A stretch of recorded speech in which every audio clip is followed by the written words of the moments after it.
सभी भक्तों को श्री शिवाय नमः तुभ्यं हर महादेव। अग्नियज्ञ, देवयज्ञ और ब्रह्मयज्ञ। आदित्य वर्णन भगवान शिव के द्वारा सातों वरों का निर्माण तथा उनमें से देवाराधन से विभिन्न प्रकार के फलों की प्राप्ति कथन। ऋषियों ने कहा, प्रभु, अग्नियज्ञ, देवयज्ञ और ब्रह्मयज्ञ गुरु पूजा तथा इस ब्रह्म तृप्ति हमारे समक्ष कर्मवन कीजिए। सूत जी बोलते हैं, महर्षियों, गृहस्थ पुरुष अग्नि में सायंकाल और व्रत काल जो चावल आदि दिव्य की आहुति देता है उसी को अग्नियज्ञ कहते हैं। और जो ब्रह्मचर्य में स्थित है और वो ब्रह्मचारियों के लिए संविधान का आधान ही महाअग्नि है और वे संविधान का ही अग्नियज्ञ हवन करें। ब्राह्मण महाचार्य आश्रम में निवास करने वाला द्विजोर का जब तक विवाह न हो जाए तब वह ओषानी अग्नि प्रतिष्ठा न कर ले तब तक उनके लिए अग्नि में संविधा की आहुति, व्रत आदि पालन तथा विशेष यजन आदि ही कर्तव्य है। यही उनके लिए अग्नियज्ञ है। जो उन्हीं ब्रह्मा अग्नि को विसर्जित करके अपने आत्मा में ही अग्नि का आरोप कर लिया है। ऐसे ही वानप्रस्थियों और सन्यासियों के लिए वही हवन अग्नियज्ञ है। ये विहित स्वयं पर हितकल परमित और पवित्र पात्र योजन कर लें। ब्राह्मणों को सायंकाल अग्नियज्ञ के लिए ही दी हुई आहुति संपत्ति प्रदान करने वाला होता है। ऐसा ही जानना चाहिए कि प्राप्त काल सूर्यदेव को दी हुई आहुति की बुद्धि करने वाला होता है। और ये बात अच्छी तरह से समझ लेनी चाहिए कि दिन में से अग्निदेव सूर्यदेव में ही प्रतिष्ठित हो जाते हैं। अंतकाल सूर्यदेव हुई आहुति भी अग्नियज्ञ की ही अंतर्गत है। इस प्रकार से अग्नियज्ञ का वर्णन किया गया है। इंद्र और समस्त देवताओं के उद्देश्य में अग्नियज्ञ जो आहुति दी जाती है उसे देवयज्ञ समझना चाहिए। यथावाक यदि यज्ञो देवयज्ञ और मानना चाहिए। लौकिक अग्नि में प्रतिष्ठित हो जो चुंडाकरण आदि संस्कार, अग्नि में प्रतिष्ठित जो चुंडाकरण आदि संस्कार, निमित्तिक हवन कर्म और उनमें भी देवयज्ञ के अंतर्गत जानना चाहिए। कि अब महायज्ञ का वर्णन सुनो। द्विज को चाहिए कि वो देवताओं की तृप्ति के लिए निरंतर महायज्ञ करें। वेदों और जो नित्य अत्यम का स्वाध्याय होता है उसी को महायज्ञ कहा गया है। नित्य कर्म में अंतर सायंकाल तक ब्रह्मयज्ञ किया जाता है और इसके बाद रात में विधान है कि अग्नियज्ञ के बिना देवयज्ञ कैसे सम्मत होता है। जो तुम लोग श्रद्धा से देवयज्ञ संपन्न होते हैं उसे तुम लोग श्रद्धा और अर्थपूर्वक सुनो। दृष्टि आरंभ में सर्व दयालु और समर्थक महादेव जी के समस्त लोकों के उपकरण के लिए वैरागी कल्पना की। वे भगवान शिव की संसार रूपी रोगों के दूर करने के लिए वेद सबके ज्ञाता तथा समस्त औषधों की औषध हैं। और उन भगवान के पहले ही आप मान की कल्पना की जो आरोग्य प्रदान करने वाला और तत्पश्चात ही अपनी माया शक्ति बार बनाया जो संपत्ति प्रदान करने वाला। जन्म काल में दुर्गाग्रस्त बालक की रक्षा के लिए उन्हें कुमार के वार की कल्पना की।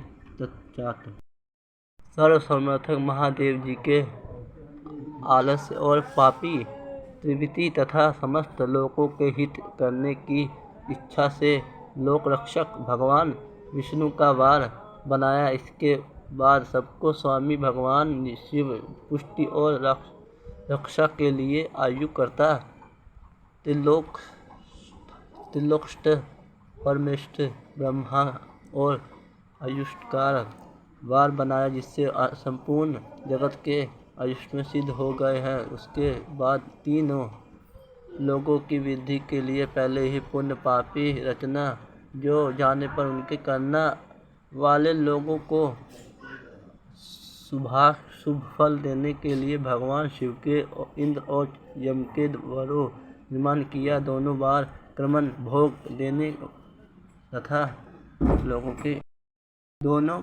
भोग देने वाले तथा लोगों की मृत्यु भोग को दूर करने वाले।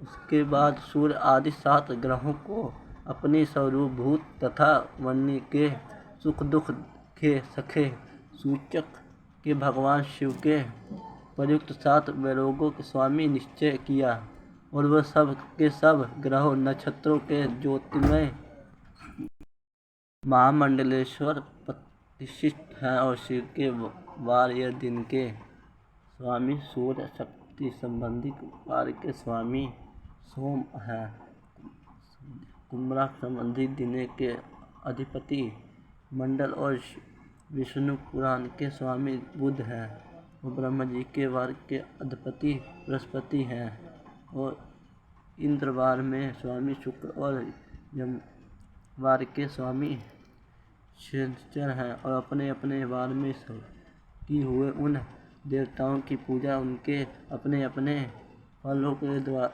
को देने वाली होती है। सूर्य आरोग्य और चंद्रमा संपत्ति के दाता है, मंडल व्याधियों के निवारण करते हैं, और बुध पुष्टि देते हैं, बृहस्पति आयु की वृद्धि करते हैं, शुक्र भोग देते हैं, और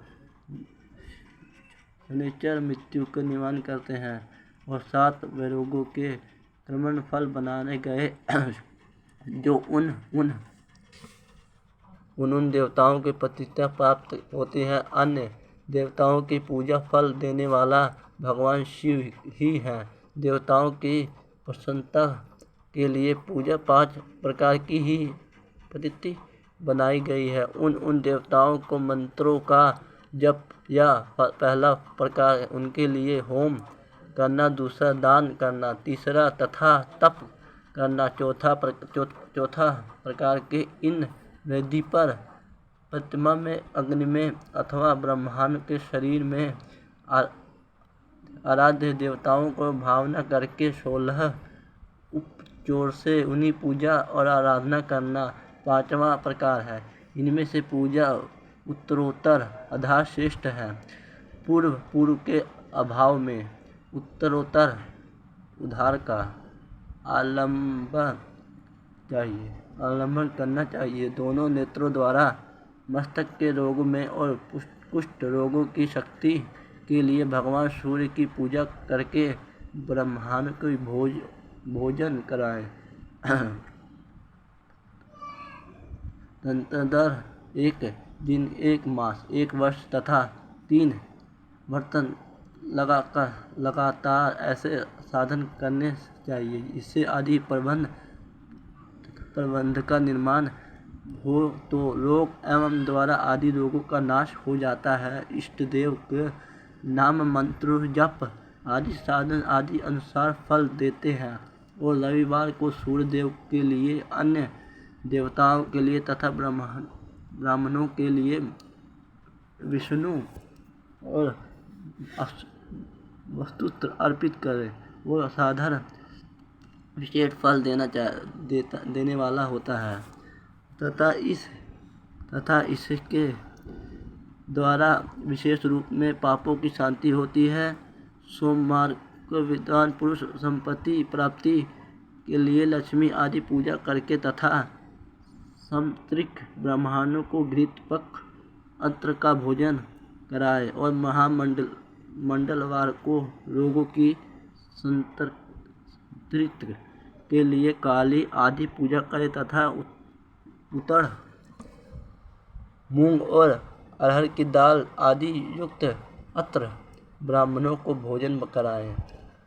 बुधवार को विद्वान पुरुष अधियुक्त अत्र से भगवान विष्णु पूजा करके ऐसे करने से सदा ही पुत्र, मित्र और कलश आदि पुष्टि होती है। इस दीर्घायु होने की इच्छा रखता हो वह गुरुवार के देवताओं को पुष्टि के लिए वस्त्र, अयोपित तथा गृह मिशन खीर से यजन पूजन करके भोगों की प्रतिष्ठा के लिए शुक्रवार को अग्रचित होकर देवताओं का पूजा करें और ब्राह्मणों की तृप्ति के लिए मंडस युक्त अत्र दें। इस प्रकार के स्त्रियों की प्रसन्नता के लिए सुंदर वस्त्र आदि का विधान करें।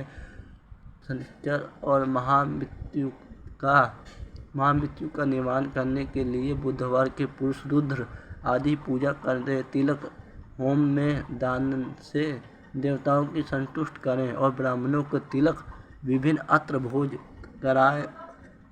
जो इस तरह के देवताओं की पूजा करेंगे वो आरोग्य आदि फल में भागी होंगे और देवताओं की नित्य पूजा, विशेष पूजा, स्नान, दान, जप, होम तथा ब्राह्मणों की तर्पण आदि में रवि आदि वेरों में विशेष तिथि और नक्षत्रों का योग और प्राप्ति होने पर विभिन्न देवताओं की पूजा में सर्वजगदीश्वर भगवान शिव उन देवताओं को रूप से पूजित हो सब लोगों की आरोग्य आदि फल प्रदान करने देश काल प्राप्त दिव्य श्रद्धा लोक के अनुसार उनके तंत्रमय क्रम का ध्यान रखे हुए महादेवी आराधना करने का लोगों को आरोग्य आदि फल देता है। शुभ महामंडल की कर्म और आरंभ में और अशुभ नक्षत्र की आदि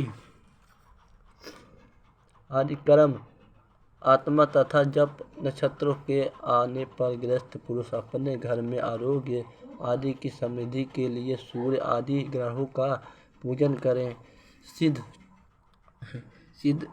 सिद्ध है कि देवताओं के यजन संपूर्ण अभीष्ट वस्तुओं के देने वाला और ब्राह्मणों का देव यजन कर्म वैदिक मंत्र के साथ होना चाहिए। ये महाब्रह्मा शब्द और शिव के वैश्व का और भी उपलक्षण है। शुद्ध और दूसरों का देव यज्ञ तंत्रिक विधि से होना चाहिए। शुभ फल की इच्छा रखने वाले मनुष्य का साथ ही दिन में अपनी शक्ति अनुसार सदा ही देव पूजा करनी चाहिए। निर्धन मनुष्य तपस्या, व्रत और आदि कष्ट सहन द्वारा धन के द्वारा देवताओं को आराधना करके वो बार बार श्रद्धा पूर्वक इस तरह के धर्म का अनुष्ठान करना चाहिए और बार बार पुण्य लोकों में नाना प्रकार के फल भोग के पुण्य और पृथ्वी पर जन्म ग्रहण करना चाहिए। धनवान पुरुष सदा ही भोग सिद्ध के लिए मार्ग में वृक्ष लगाकर और लोगों के लिए छाया की व्यवस्था करे और जलाशय, कुआं, बावली और पोखरे बनाए और वेद शास्त्रों तथा प्रतिष्ठा के लिए पाठशाला निर्माण करे तथा अन्य प्रकार के भी धर्म का समग्र करता है और नदी को ये सब कार्य सदा ही करते रहना चाहिए।